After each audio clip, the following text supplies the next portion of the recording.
রাজ্য জুড়ে হকার উচ্ছেদ অভিযান নিয়ে তোলপাড় রাজ্য রাজনীতি। এই প্রেক্ষাপটে বেহালা পশ্চিমে ফুটপাত দখল করে গড়ে ওঠা জোড়া ফুলের পার্টি অফিস ভাঙল তৃণমূল কর্মী সমর্থকেরা। মুখ্যমন্ত্রী মমতা বন্দ্যোপাধ্যায়ের নির্দেশ পেয়ে দলীয় কার্যালয় ভাঙা হয় বলে দাবি তৃণমূল নেতৃত্বের। বিধায়ক পার্থ চট্টোপাধ্যায় নেই এলাকায়, এবার ভাঙা হলো বেহালা পশ্চিমের পার্থ চট্টোপাধ্যায়ের পার্টি অফিস।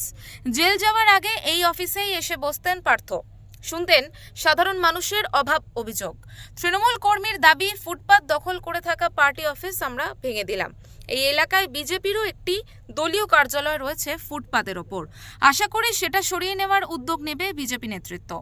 এখানে বেহালা পশ্চিম কেন্দ্রের বিধায়ক পার্থ চট্টোপাধ্যায়, তিনি এখন সিবিআই আন্ডারে, এবং ইনি এখানে এই অফিসটা করেছিলেন, এবং দেখা যাচ্ছে যে এই অফিসটি সরিয়ে দেওয়া হয়েছে। কি বলবেন? আমরা এটা তৃণমূলের কর্মী হিসাবে, লোকাল তৃণমূল কর্মী, আমরা সহকর্মিত হয়ে মুখ্যমন্ত্রীর নির্দেশ অনুযায়ী আমাদের অফিস আমরা নিজেরা ভেঙে সরিয়ে নিয়েছি।